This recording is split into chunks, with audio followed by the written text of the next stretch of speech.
Welcome to Tales from the Trails, a podcast dedicated to uncovering the rich tapestry of human experiences. Each episode, we delve into the personal adventures of individuals from diverse backgrounds, exploring their defining moments, challenges, passions, life purposes, and reflections. I am your host, Brian Facciandini. Welcome to our show today. I am excited for our guest and to share our guest personal life adventures today because it's a special guest, my mom's life partner of nearly 30 years and who I affectionately will call in my circles my stepdad. And we welcome John Potter to the show. It's going to be a great time. We hope you enjoy today's episode as he shares his life adventures through his work. And John has spent nearly 5 decades teaching the game of tennis, guiding students from their very first swings to competitive college play. As a USPTA Level 1 teaching professional, John built his career at clubs in Ottawa, Canada, and Santa Rosa, California, where he became known for his focus on strong fundamentals and steady encouragement.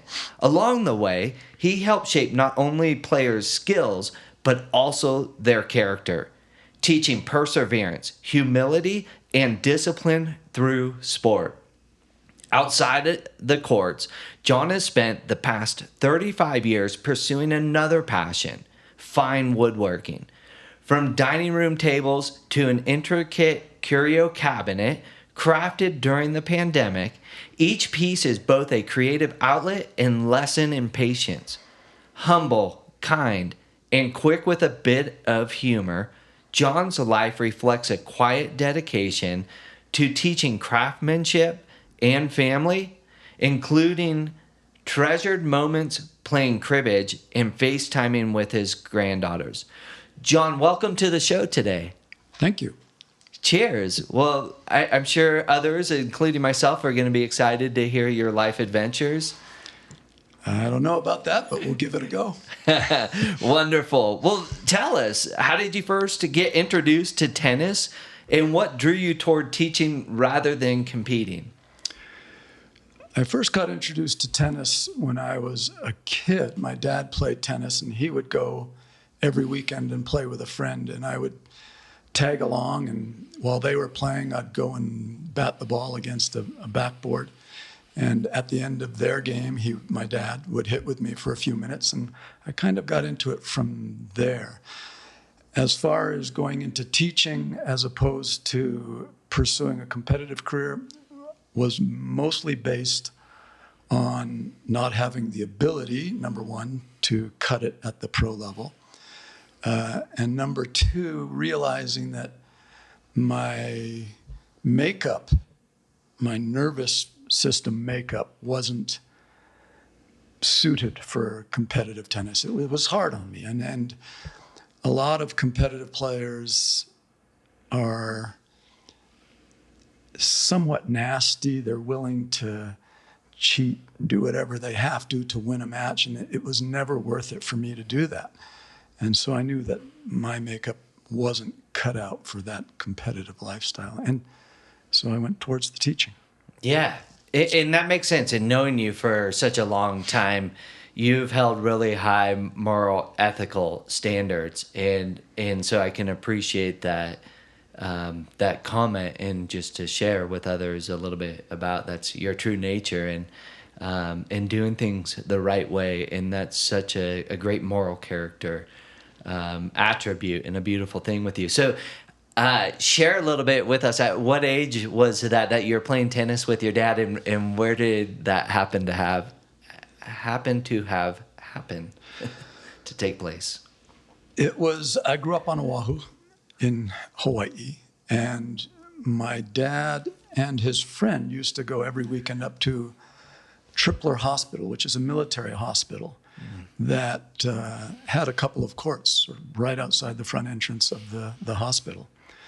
And I would tag along and go up there, and it was a beautiful setting up on the foothills of the Ko'olau Mountains, looking out over Oahu. So Yeah. it was just a fun experience overall. Excellent. Yeah, I could imagine that. And just to, I guess, getting a little off course from your tennis adventures, but what was it? Can you share a little bit and what it was like growing up on Hawaii and then before you moved to the mainland? And Yeah, growing up in Hawaii was great. I mean, I spent my life until I started playing tennis at the beach. We would play football on the beach. We lived about 5 minutes from the beach, and we would always be down at the beach boating. We had a couple of small islands out about a mile offshore. We would go out there. We'd jump off the cliffs on the islands, and it was just fun. And I can remember thinking as a child that I would not be able to stay in Hawaii, which was kind of a bummer because it was expensive.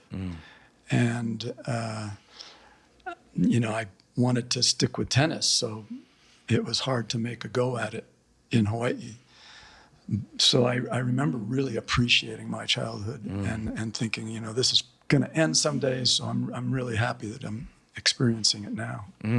yeah, beautiful. I think that's such a mature realization at a young age and kind of starting to see what you want in the reality of life. But I would just note that I have been by your family home in my travels on to Oahu and staying there and nearby your home and those two islands you referred to, Lanakai? Yes.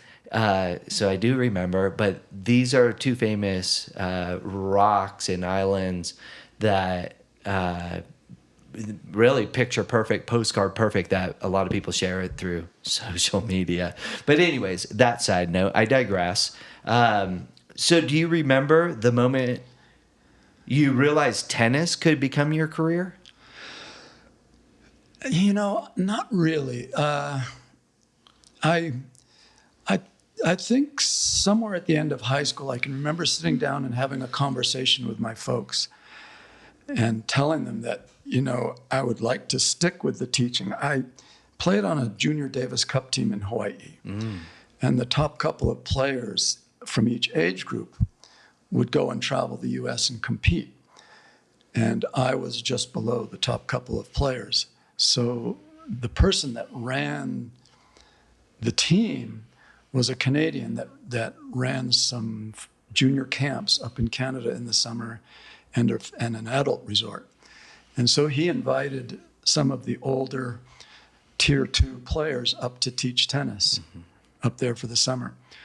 So I talked that over with my folks. They thought it would be a great idea. They wanted me to grow and experience a little bit of the world. And so they encouraged me to do it, and I did. And came back after that and sat down with my folks and said, I think I might want to do this as a career. And they said, well, that's great, but I do think you should probably get an education. So I decided, okay, that's probably a good idea. And I thought, what education do I want to go into that would be something that I could always get a job at if tennis fell through? And so I decided I'd go into food management and the culinary arts. And so I got a degree in that, hoping all along that I wouldn't have to use it. And basically, I haven't had to use it. I've been able to stick with tennis. Yeah, awesome. That's excellent. I love how you're able to create or find your passion early on, and you knew that I'm going to explore this, if this is something that's very meaningful to me and I want to build a life out of it. I think that's beautiful. And many people, they might never find their passion, but at a younger age, it sometimes can be challenging for folks to find their passion. And it's great that you did. And so getting into the travels, maybe if you can share a little bit as you had that, after you had that conversation with your parents, you went off to culinary school, and then you continued with the tennis, and then you developed that into becoming a pro. What was? Yeah, so I continued every summer when I wasn't at school to go back up to that camp, with the exception of one summer where I took a Greyhound bus across the U.S. and went to New Jersey and taught in New Jersey at a prep school right near Princeton, about 4 miles away. And other than that, I kept going back up to this camp, junior camp, adult resort, which was north of Toronto in Canada. And at that point, one of those last summers up there, the second to the last summer, I met a Canadian girl, got married, and came back and finished my culinary art school. I had 1 more year. And then after that last year, went back and did 1 more summer at the resort and had to think of something that we were going to do after that. And so from the resort, I started applying for teaching jobs in Canada and ended up landing a job in Ottawa, Canada, the capital of Canada, and stayed there for 12 years teaching indoors. Way too cold for me. So at the end of the 12 years up there, and every year, I think my wife at the time, I kept bugging and saying, can we get out of this godforsaken cold country and go somewhere warmer? And she finally agreed to it. And then that's when we ended up going down to Northern California, settling there close to my folks, so that we had the support of them helping us with our daughter while we worked. So we did that, and then shortly after that, the marriage ended, and that's shortly after that where I met your mother. Yeah. Nice. A new life begins. And I appreciate that. And part of the show of discussing people's life adventures, right? And we need to take a risk in life. And you did that. You left an island that you're very familiar with and loved, and taking the road trip across the U.S. in a Greyhound of all things, and so adventurous. And it sounds like a fun way to explore. And so you settled in Santa Rosa, California. And for our listeners and those that may not know my background, that's where I was born and raised. And others may reference it as Sonoma County, now known as a world-renowned wine region, but beautiful area. And this is when you had gotten into becoming a tennis pro, and can you share and what that experience and journey was in your early life as a tennis pro? Yeah, now I had taught 12 years up in Canada. Okay. And that experience was a good one, although it was stressful. It was an indoor facility. We had 10 indoor courts, but we also had 8 outdoor courts for the summer. And I worked my way up to director of tennis there, and it was stressful from the point of view that as director, I was responsible for a staff of 4 and responsible for making sure that the courts were occupied. And that's how the club made its money. So there is a level of pressure on us to constantly be running programs, to come up with creative ideas, to have tournaments where those courts would be used and paid for. And it was tough. It wasn't my nature to live in a high-stress environment. And when I moved down to California and ended up teaching at a club very close by to where you grew up, it was a much different situation. It was a situation where all I was responsible for was going out on the court and teaching and running some junior programs. I wasn't involved with running leagues or tournaments and that sort of thing. So I felt like I had died and gone to heaven, and that's where I spent, I think, the last 25 years of my career teaching at that club. Yeah, awesome. That's fantastic. And what can you share a bit about what your typical day looked like as a tennis pro at the club? Yeah, to begin with, the first 10 to 15 years, we ran a morning program for the juniors, which ran before school. So I would get up at 5:30 in the morning or 5 in the morning and then get to the club just before 6. And then we would run a program for the top juniors before they went to school. And then when I first started at the club, I was only working with juniors. That was one of the agreements of me coming on, was the head pro at the time wanted to have the market on the adults. So I worked with the juniors. So in the afternoon, I would come back and run the junior programs where the kids weren't at the level of the morning group kids. And so it was just a matter of real early morning and then a break in the day and then teaching in the afternoon. And as time went on, things opened up for me, and then I was able to start teaching juniors privately, which really helped my income. And then eventually that head pro left, and then I took over as being able to teach adults and running the junior programs and that sort of thing.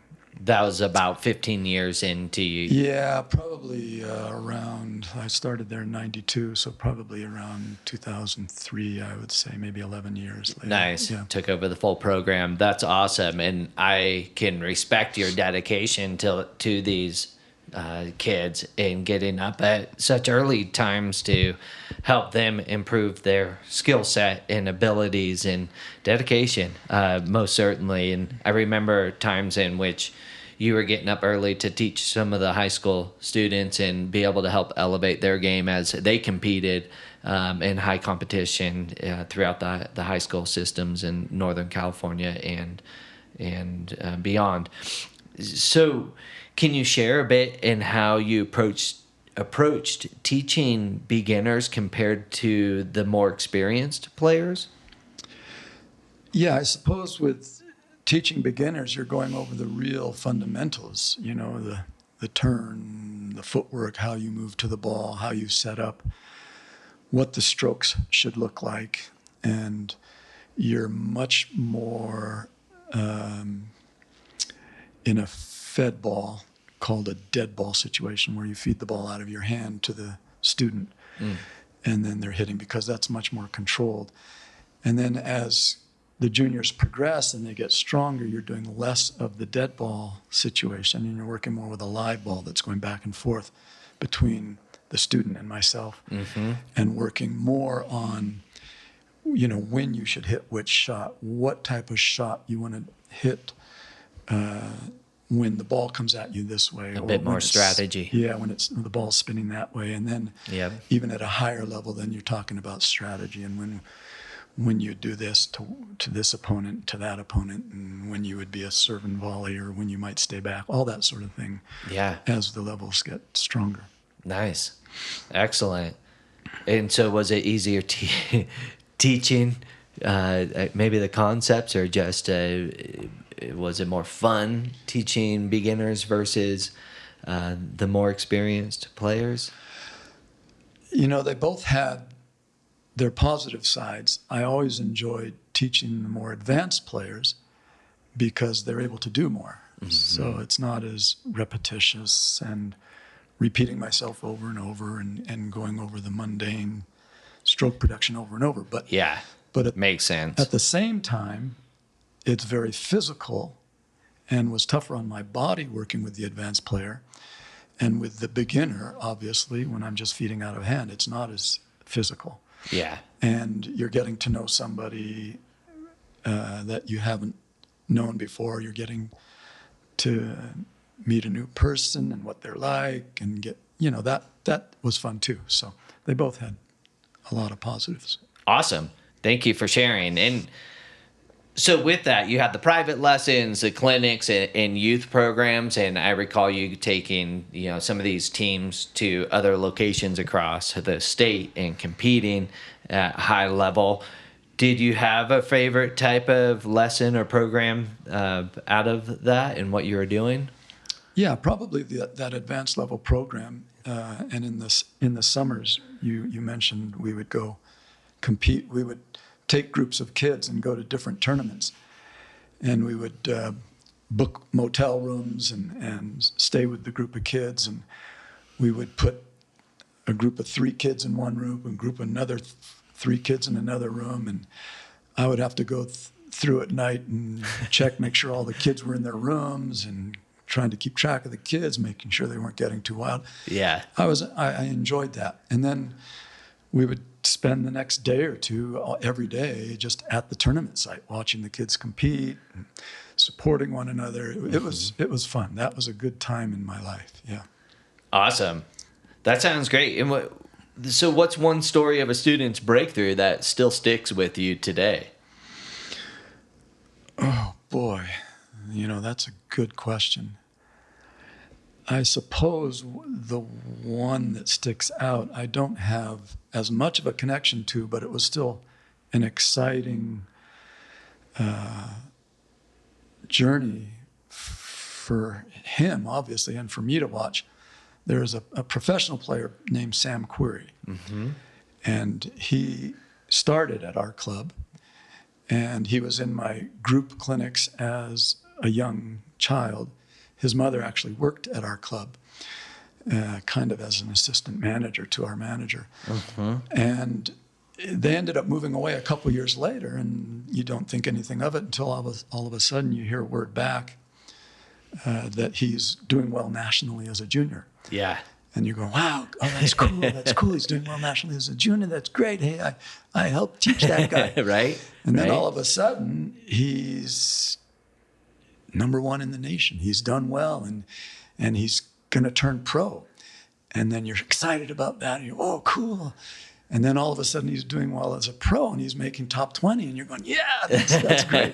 So that's probably the one that sticks out in my mind as the most exciting. What a fantastic story. And I know he was younger of age when you had taught him, but there's still an impact that you had in his life, and that's beautiful. And I can imagine how much fun it was to follow his career and root him on, and knowing that you were able to share that moment and experience in his life with him as a youth.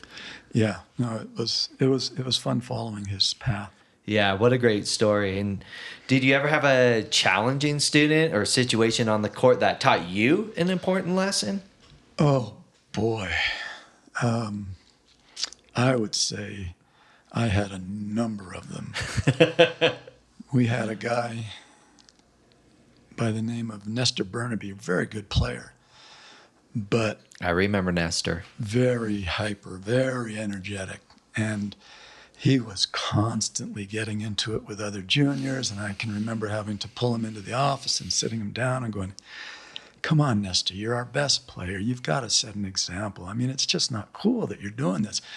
I mean, he would antagonize players, and they'd be running around the net trying to get to him to have a brawl with him, and he would be pegging, which means hitting other juniors with the ball on purpose because he had that kind of control, and then laughing about it. And we ended up having this rule that we called the Pope rule, which was the last name of one of our juniors who was a female, because he would, for some reason, pick on her and peg her with the ball. So anytime he did that, we would then say, okay, Pope rule, and we would stand him up against the wall a distance away, and everybody got to take a shot at him. And so it kind of broke him of the habit of aiming at other kids, because he knew he was going to become the target if he continued to do that. The Pope rule was in place. To me, I think maybe that's an immature young love thing. If he was picking on this girl and maybe he had a little eye for her at a very young age, it's not the appropriate way to do it. And the other thing in the last part of what that did, and to change it around and have others shoot at him, I wonder, we don't have to go down this path, but my thought is, like, do you think that would be allowed in today's world with so many complaining parents? But to interrupt on that, this morning program was rain or shine. So most of the aiming and hitting juniors was done indoors, and we used these Nerf balls that had a plastic cover over the foam rubber. Yeah. So if you hit them hard enough and hit somebody, it might give a little sting, but it wouldn't really do much damage. Yeah. So that's primarily where we did that. It wasn't using the hard tennis ball outside as much. Yeah. It's good for the clarity in case Nestor listens down the road, or other people. John is not a violent person, but there are lessons that need to be taught, not just for the tennis game, but as being humans and growing up and being a good person. And I remember Nestor, and I might have played tennis with him a little bit. He was he was younger than I, but he just probably was driven. Maybe that was something instilled by his parents to become the best, and he had an insatiable drive and wanting to be the best, and but there was a bit of cockiness in others. But that being said, just before we move on here and wrap that point up about Nestor, I mean, he matured, he became a good person, and then he also taught alongside you in the future, right? Yeah, he did. And to kind of follow his path was interesting. He ended up playing for the local university, Sonoma State University, and is now in the Sonoma State Hall of Fame. Wow. Yeah. He went out and played the tour for a while and ended up with a world ranking, which was very exciting for him and for us. Yeah. And now he is currently a teaching pro out on the East Coast. So Excellent. He has kept with the sport and is doing quite well. Yeah, I didn't know that last bit, and that's phenomenal. Congratulations. And again, you're part of that story and helping him become a great tennis player, an even better person. And so look at that. Hitting Nerf balls at someone changed his life to become a phenomenal tennis player, Hall of Famer, and tennis pro today. So with that, what role do the tennis clubs play in building a sense of community? And how do you feel that you contributed to that as a teacher? We have a club that is a dying breed, probably in the nation and definitely in California. It was a privately owned club. It was a racket and swim club, which the owner really wanted to keep affordable so that families could join the club and enjoy the pool, enjoy the courts. And that really spoke to me because now you have a community with a place for families to go to in the summer. And parents could drop their kids off and go to work and know they're in a safe situation with junior tennis camps and then lessons at the pool for swimming. And to this day, it is still running, and it, like I say, is not a big money maker, but something that the family that owns it really thought was important for the community. Yeah, absolutely. And not specifically, but you're somewhat like a babysitter then. Well, yeah, and some of them not babies, but Yeah. the teenagers would come and they would spend their day there in the summer. Yeah. We have a program now, which I still do, even though I'm primarily retired. It's a summer program where we work with the advanced kids and we work with them 5 hours a day. And during that 5-hour day, there's a break. And the kids as a group will oftentimes walk together, go to lunch, and they just end up, in a way, being a family. Yeah. This group Beautiful. of kids that train, work hard, play hard together during the break. And, I think friendships are built there that are lasting, lifetime lasting friendships. Oh yeah, that's amazing. I love to hear that point in our world today where we're looking to, or we want, and there's loneliness and people being alone and building these connections. And not only were you helping build lasting friendships, as you said, it was like family. And to picture that, and where they're there all summer and they have a place to go and a safe place and a fun place and interact. And the tennis club also has a swimming pool, and so they can go and lay out and swim. And as you noted, going to get lunch. That is just amazing to hear. And it's unfortunate, as you noted, that there is somewhat of a dying breed around this type of arrangement. But maybe that's something that we can begin to bring back on a community level and to continue these programs in this type of situation. I know there's monetary aspects, but the importance of building community and family, and like you said, the lasting bonds and memories forever is so critical in today's society. And I think maybe we should put some more thought into that and how we can continue to keep these type of programs around, because they are so valuable And thank you for sharing that point. So, reflecting a bit on your teaching career and looking back, what values or life lessons do you think tennis instilled in your students? Oh, definitely discipline, work ethic, the ability to get along with others because they're usually in junior programs with each other and they have to learn to get along. And competing and learning to compete is something that I think is really valuable. And you'll hear people that are successful that have grown up with tennis and become successful in business. They will say that competitive sport is something you see a lot of in the business world. People that were competitive athletes, competitive tennis players, or whatever other sport they may have been competitive in, because it teaches them to set goals, to stick to something, to persevere even though they may have had some disappointing news come their way. They didn't get a job. They continue to persevere.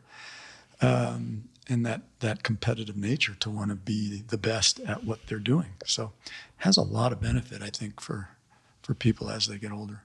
Yeah, awesome. Amazing characteristics that we want to instill in our children. And so at that time, was that your goal and focus to instill those characteristics and values? Or was it something where if I do my job in teaching and also along the way, like with Nestor, some character adjustments, then in the future they'll become better humans? Was that part of your focus, or was that just kind of natural in the way you worked with children and teens? Yeah, probably the latter. I was always trying to develop their games, and that was where my focus was. I don't know that my focus was as much developing them as a person, but I always felt like if I led a certain lifestyle and I was fair to the student and I treated them fairly and I protected the students from any other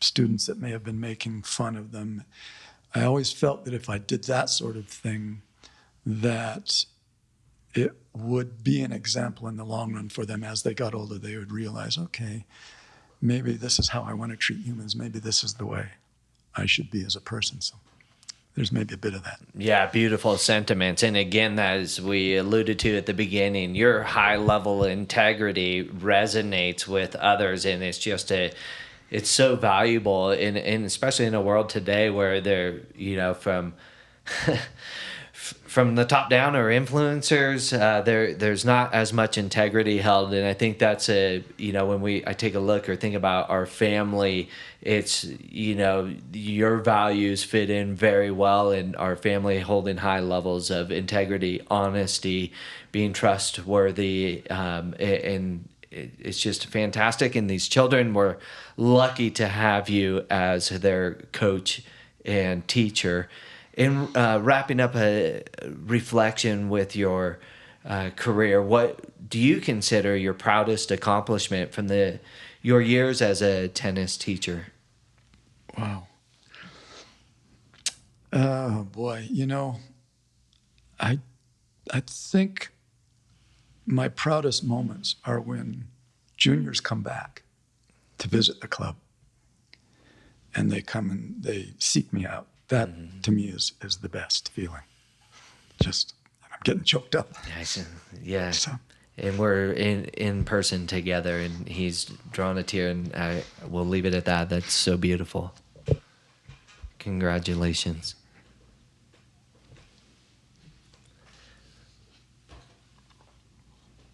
Nothing more important than to have people come back into your life and let you know how much you meant to them. And the teaching is not just in that moment and for that day or that period of life. It continues on for generations. So the impact, I should say, that you have had on these individuals then is a lasting impact through their children, if they have it, or how they Excuse me. you're good, or how they show up in society, but more so the piece of where you're making an impact that is lasting and being passed on for generations. And that's such a beautiful thing. And I'm glad that you're able to reconnect with former students and have that meaningful engagement with them years to come. So beautiful. So as we transition into your woodworking journey, you are such a amazing artist in this space, and you dedicate so much time with your woodworking. And as others would like to say, he could make thousands and thousands of dollars based on his pieces. They are very intricate and beautiful, and it's such a big passion and aspect of John's life, and we're going to learn a little bit about that in his journey and another passion that he found. And so, yeah, here we go. How did you first get into woodworking, and what inspired you to pick up the craft? Initially, I got into it. I was up in Canada, and we had bought a house that had a full basement, and the basement had a lot of room that I sectioned off a bit of, and started futzing around with some tools and building some things down in the basement, because my daughter was very young, and we had to be at home quite a bit when she was really young. And so while she was napping, I'd go down and futz around and have a monitor so that when she woke up, I'd hear.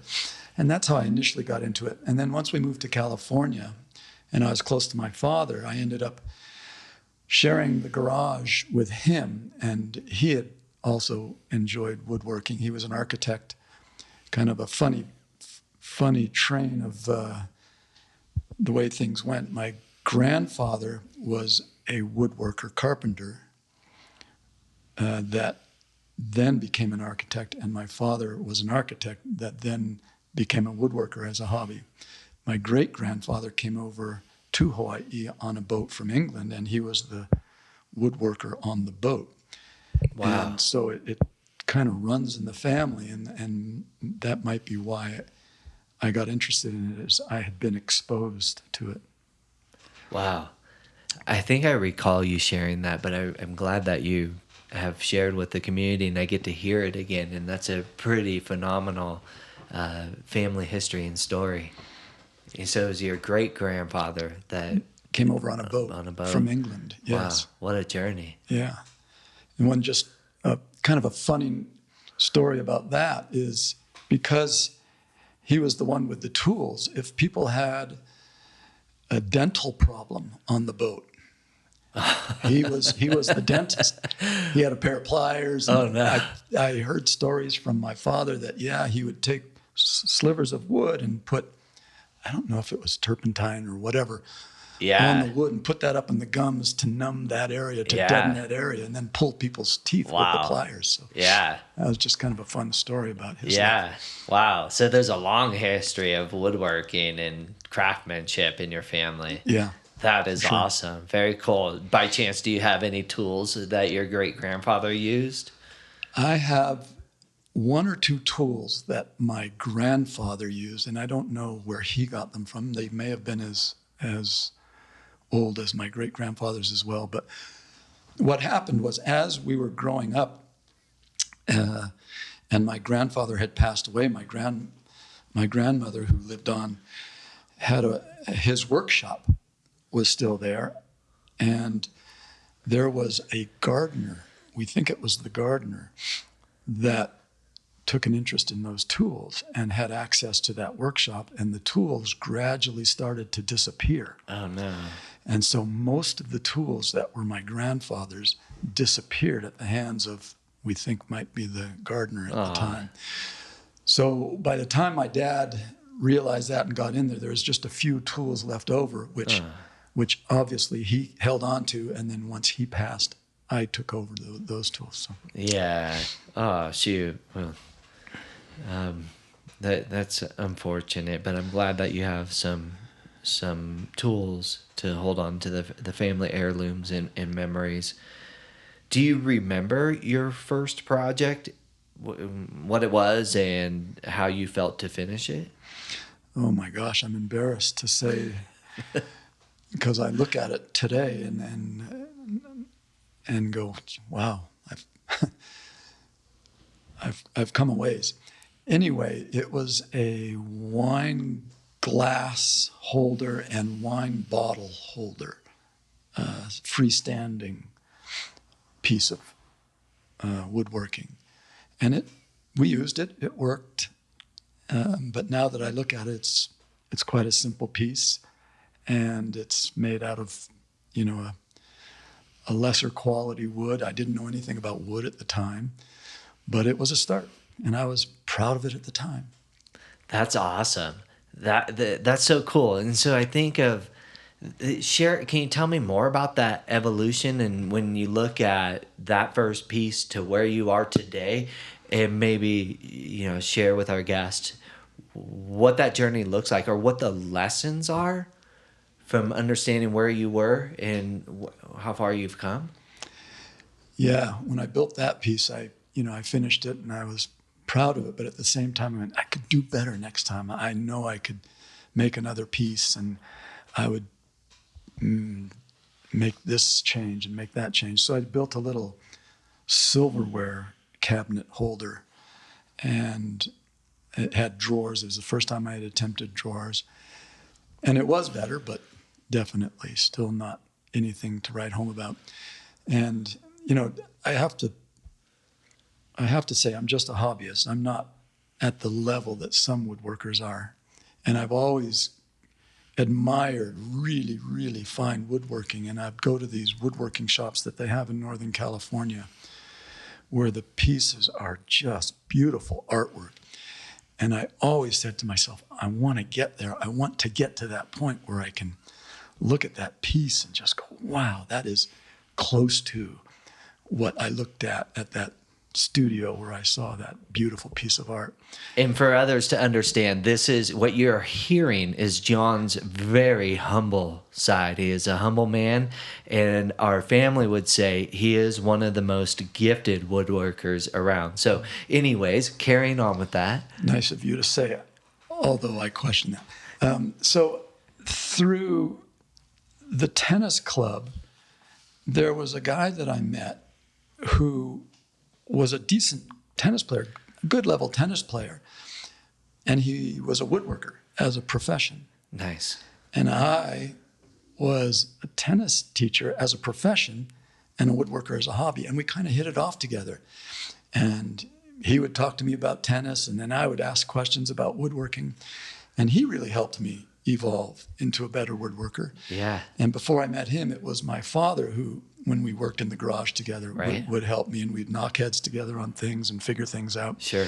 So it was those people that I met that really kind of helped me move along in my path in woodworking. And, I still aspire to really be good, but I think that's great. Yeah. I mean, I think to continue to aspire to be better, whether that be in woodworking or another passion or just in our everyday lives, as maintaining a growth mindset is so important for our longevity, happiness, having a purpose in life, and also being curious. And I think in the work that you do, you're curious of how to make projects better, how to, like, you're coming down to just millimeters of being able to put together precision in your work.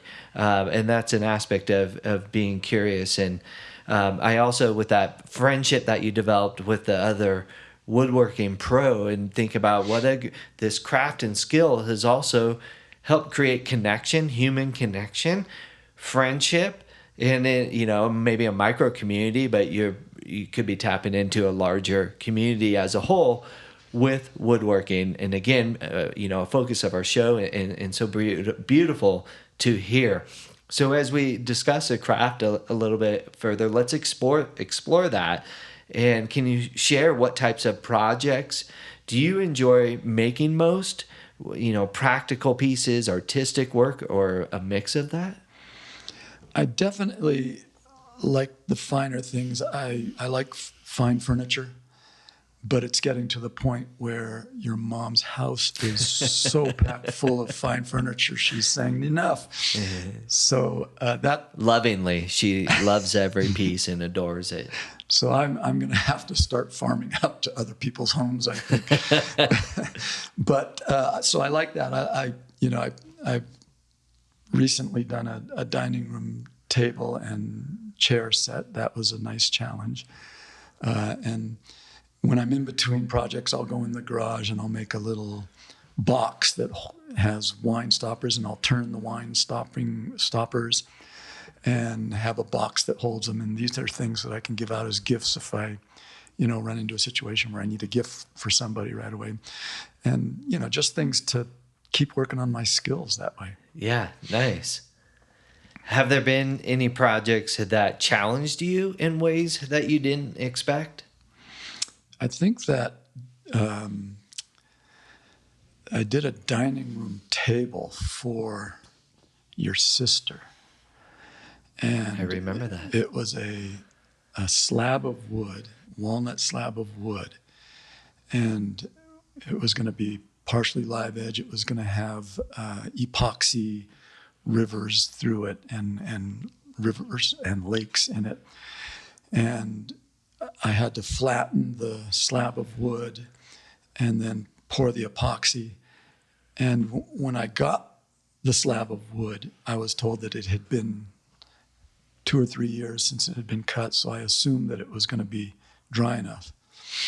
And if you don't properly dry wood, then it's going to move on you quite a bit. As soon as moisture gets into the wood, it expands. Mm-hmm. If it dries out, it shrinks.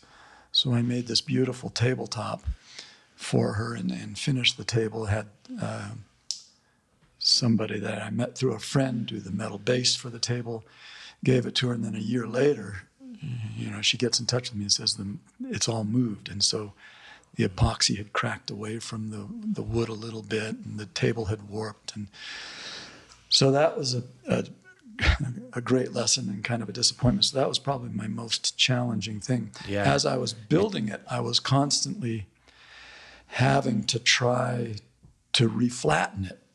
And it was getting to the point where I was worried that it was going to get too thin. And so instead of constantly reflattening it, got to a point where I just took a bunch of wet towels and kept it moist all the time so that it wouldn't dry out and again collect moisture and dry out and collect moisture. It was always going to be moist and stay the same while I worked on it. And so overnight I'd put towels on it, damp towels. So that worked to an extent. And then once I finished it, I thought, okay, I've finished it. Now it's going to prevent other moisture from getting in because I've put a finish on it. But it still moved, and I'm not sure exactly how. But that was a challenge. Yeah, I think the finished piece turned out beautiful. I understand there were complications, but it was a gorgeous piece, and it was really light. It was a really light table, if I remember. Just kidding. It was heavy. Extremely heavy. But as you explain that in the different techniques or that you were using, that is fascinating as well. And there's so much to woodworking than cutting a piece, nailing, gluing. I know at times you don't even use nails. You have a different method. How did you learn these? I mean, you probably started before Google was around.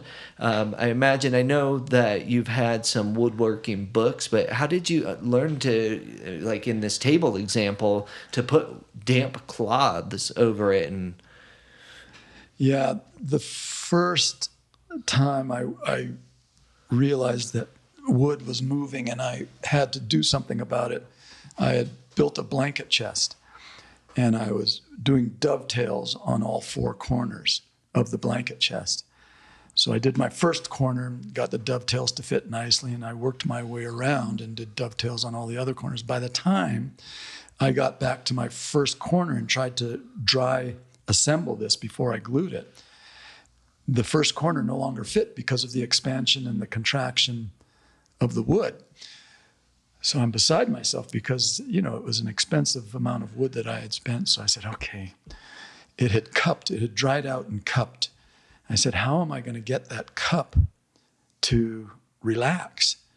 And I said, well, if I moisten one side of it, that will cause that side to expand again, and not moisten the other side of it, then it should straighten out the cup. And sure enough, I took a sponge and did that, and sure enough, within a day or two, it had straightened out. I quickly put the whole four corners together, glued it up, and to this day, it's still good. So that was my first experience with working with the moisture. So you used your intuition and maybe some prior experience that led to that intuition, and then it was experimenting, and you're like a scientist. You had to experiment with it. And what I take from this is how enthusiastic you are telling that story and working through that process, and the true joy that lives inside of you with the work that you're doing.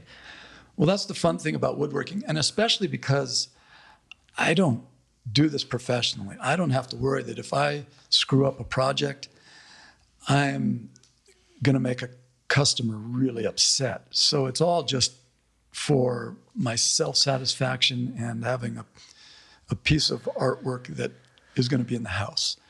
And so if I screw up, I screw up. It doesn't matter. It's all just, for me, a way to pass time that just completely absorbs me. Yeah. The rest of the world stops to exist. Yeah. And that has been a blessing through times that were tougher times for me. You know, I was able to get in the garage and just boom, that my world just became that project, which is just great. Yeah, and that wisdom right there is a gift for others to hear about. And through difficult times, we can find other ways to persevere, to let that go, to de-stress, to put ourselves in a better mindset. And one avenue is woodworking. So thank you for sharing that. And I know we have covered different projects, but is there a piece of woodworking you're especially proud of, and that has a special story behind it?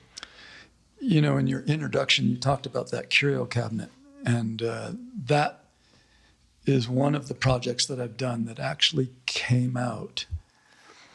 And when it was done, I was semi-satisfied with it. It was like, okay, this is decent. And that was during COVID.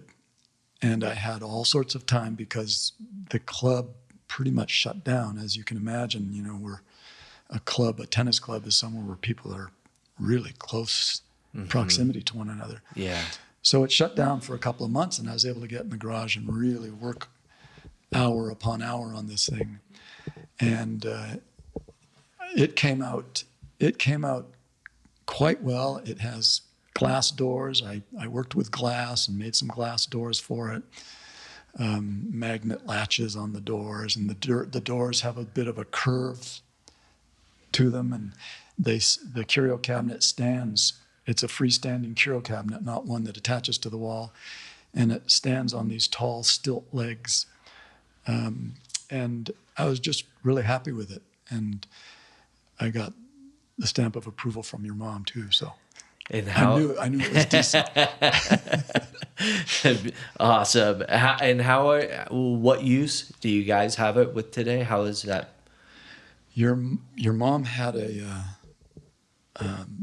bunch of antique, I don't know if that's the proper word, but cups and saucers, china. Yeah. Nice fine china. Yeah, I think my great-grandparents, grandma. And she's filled it with that, and it displays right in the dining room there. So, excellent. Beautiful. Very nice. So what do you enjoy most about the process, the planning, the building, or finishing a final piece? What brings you the most joy? Yeah, probably finishing the final piece and looking at it doesn't bring me as much satisfaction as the process of building it. Lying in bed at night, solving the problem of what am I going to do on this next step? How's this going to work? And as I fall asleep, and actually sometimes while I'm sleeping, I actually come up with solutions and things that I can do to make that happen. So that to me is very cool, how if you put enough thought and think about things, you can oftentimes figure out how you're going to solve that problem. That's fun to me. I love it. And for myself, as someone who's highly into personal development and growth, when you've been sharing about this passion, and to me, I'm like connecting the similarities in what I'm learning of. It's not about the destination. It's about the journey, and it's about the process. Until we can love and have joy for the process and appreciate what we're going through and appreciate those small moments of success in woodworking, if that's figuring out, as you shared earlier, the wood starting to bend, how do I work with that, and the joy that you had. So having joy in the process is more rewarding in life than the final destination. And I vision the parallel, and I think that's a beautiful story. Yeah, that is true. The other thing that really brings me a lot of joy is when I take a piece of wood that I may have salvaged out of somebody's yard, and then I cut it down, or I get old deck boards, redwood deck boards, and I just plane through the outer layers of that wood and see the beauty of the wood and how clean it cleans up. That to me is so exciting. You're taking a piece of wood that most people would walk by and disregard and think of nothing. And then you make a couple of cuts and you run it through a planer, which takes off the outer layers of it. And you see what beauty that the grain has. You just go, wow, this is so cool. Yeah. That's always been fun for me. Yeah, nice. And so what is your favorite wood to work with? Or maybe it's not to work with it, but that you have an appreciation for. Oh, I've worked a lot with walnut recently, and I think I go through different phases. I did a bedroom set that we have, and I did it out of a babinga, a Purple Heart lacewood, and really nice. That was a really nice wood to work with, and nice looking wood. Are they found? I know the walnut is here, but are those the babinga and all that? Are they found in America? Or are these woods that you get from other continents? Yeah, I think babinga might be an African rosewood, and I built that back in the day when access to those was still something you could get, and now I think because of laws and preserving trees and our world, it's harder to get those, and you have to get ones that have fallen, and the only way to get them, I think, is through salvaged trees and things like that, things that have fallen through storms. So it's gotten very expensive because it's not as readily available. So that's why I work more now with woods locally, and I've met a guy who is a firefighter in Northern California. Yeah. And so what he does as a side business is he takes a lot of these logs of trees that have fallen, and he trucks them over to a property that he has, and he mills them. So I've met him just through the internet and gotten to know him quite well. And he has this yard full of local woods that I can go out. It's like a candy store for you. Yeah, I go out there and I just go, wow, okay, I'll take that slab over there, and I'll take that slab over there. And lots of fun. Awesome. And I'm ashamed to forget the name, but my favorite wood is the well-known Hawaiian wood that I know I've purchased, and it's purchased for your use, and it's become quite expensive. Is it koa? Yeah, koa is a beautiful wood. Yeah. And so if I'm lucky enough, maybe you can help me build a bookshelf made out of koa one day. It's hard to get that much koa. Enough to build a bookshelf. Maybe we'll put your initials in it as the artist's signature out of koa.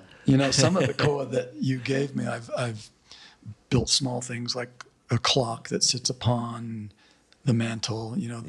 Those things. Jewelry boxes. Yeah, small things. Yeah. Because koa is such a sought after wood. Yeah. And can only be acquired through fallen trees, I think. I think maybe now on one of the islands. Can't cut them down. On one of the islands now, they might be actually farming it, for that Yeah, reason. I would think it'd be Big Island, Yeah, given it's probably. called Big Country Yeah. to the locals and has a lot of farming and dairy agriculture. Awesome. I love it. This is so insightful, and I love hearing about your passion for woodworking. And as we reflect on your time in this hobby and passion of yours, do you see woodworking as a legacy you're leaving behind in the form of special pieces you've made? I've never really given it that much thought. It would be a chore, I think, for my daughter to get my pieces up to where she lives. She lives up in Canada. And I don't know, because her house is furnished. I don't know that she would want it. I'm sure she'd want a couple of pieces. Yeah. Just to be able to say, my dad made this. Sure. But that's never really been in the forefront of my mind. And if it happens, that's great. Yeah. If not, I'm dead. So what the heck? We love John's personality in perspective on life. So how has woodworking shaped the way you spend your time, and how do you see yourself outside of your career? And I guess I should side note that you're pretty much retired, but you teach 5 hours a week, and so it's still there. Yeah. Yeah, I've thought how these two things that I do overlap with each other, or why they both interest me. And teaching tennis, to me, was always a bit of an art form. Could I create a stroke that was practical, that had purpose in the student? Could I develop a game that was going to be well put together, that didn't have weaknesses that people couldn't exploit? And I associate woodworking a lot to that as well. Can I create a piece that's practical, that's very appealing and easy on the eyes? And I think the difference between the two might be only the fact that woodworking is very non-competitive. You're not competing against somebody. You're just challenging yourself. If maybe you're competing against yourself, you're challenging yourself to develop a nice piece of art. Right. And along the way, you're going to learn and you're going to develop. And, tennis is a lot the same, teaching tennis, except there's that competitive aspect to it.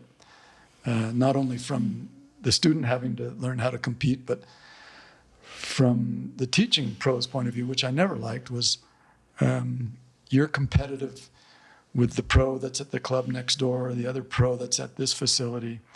And there's always that problem of, if you don't develop, or the student gets bored with you, they're going to go and work with another student. And Yeah. I was always against that. That's why I enjoy the woodworking. It's not competitive. And I would even say, maybe you should go try some lessons with this other pro and see what you can learn from them. Because I always tried to make my priority that the student get as far as they could, even if it meant that it wasn't with me. Yeah. Develop as far as you can. And I think through that, it served me well mentally. I haven't had to deal that competitiveness that a lot of other pros have to deal with. Yeah, I appreciate the association, and that's neat to hear. And I think you may have addressed this, but what would you say of these two main trails in your life? What do each say about who you are? I'm in some ways a loner, but not. I'm basically a shy guy, and some people at the club may not believe that, but it took me a lot of years to be able to get up and speak in front of people, to run a group clinic. That was terrifying to me as a kid when I started teaching, and I had to do it. So, I don't know. I guess both of these, teaching was something that I could do out on the court with one other person most of the time, or a group, and a small group. And so that was something that I could handle as a shy person. And woodworking obviously is in the garage by myself with music on is something Yeah. that any shy person could cope with. Yeah. So, Do you sing along with songs while you're woodworking? I whistle. As you can tell by my voice, it's gone from all Whistle while you work. For those in the generation that know these songs. from all the teaching that I've done through the years, and yelling from court to court, let's do this, let's do that. Yeah. And my voice is gone, so Yeah. no more singing. Fair enough. And that's a fantastic reflection. And as we wind up the show and would like to touch on a few more reflections, and if you can, if you had to describe your life's journey as a trail, what would it look like? As a trail. Or adventure? Wow. Oh. It would look Or as a journey? pretty boring, straight and flat, maybe like a trail. I don't know. A few ups and downs. Is that how you think others perceive you, or would you say your life is boring? Do you feel that your life was boring? I think boring? I'm pretty boring, yeah. And I don't know what others think. But we don't think he's boring for those listening in. Yeah, I don't know. And he's quite funny. I think the ups and downs are more, life ups and downs, like a divorce, like health problems, things of that nature. But I'm not a super adventurous guy. I'm kind of a homebody. So from that point of view, it's pretty much a straight path that way. Yeah. And what about as, you're incorporating tennis and woodworking? I mean, how does your life's journey look? Those are two things that luckily I can do, hopefully, for years to come, and have been able to do for years gone by, or for years gone by. And I don't know if that was a conscious thing, or those just are things that kind of happened to me, where I, maybe tennis, is a sport for a lifetime. And I continue to play and continue to enjoy it, continue to do a little bit of teaching and woodworking. As long as my eyes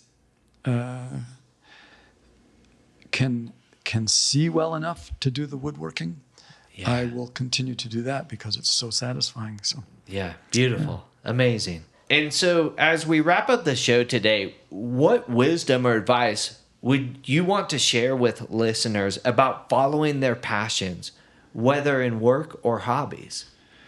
The old saying that says, find something that you're passionate about and try and make a living doing that, and you'll be happy for the rest of your life. I think that. Say that one more time. Find something that you're passionate about and try and make a living doing that. And if you can, you'll be happy for the rest of your life. I think that is something that's very true, and it's something that I have been able to do, just so lucky to have been able to do it. And I believe that, if you have a certain passion, how could you make a living at that? Even if you think you can, maybe there's a way with that passion that you have to make it into a career, whether it be teaching other people that passion or that, that craft that you have, or, getting other people interested in that passion that you have, or creating something with that passion that you have that will sell, or, if you can do that, then you'll be happy. And I was never wealthy through my career. At one point, I was living in a cabin with my daughter with no fresh running water. And I was happy because I still had my career. I was happy with that. And it wasn't a big, huge moneymaker, but it still was something that I enjoyed and I was passionate about. And so I've been happy, and that would be my recommendation.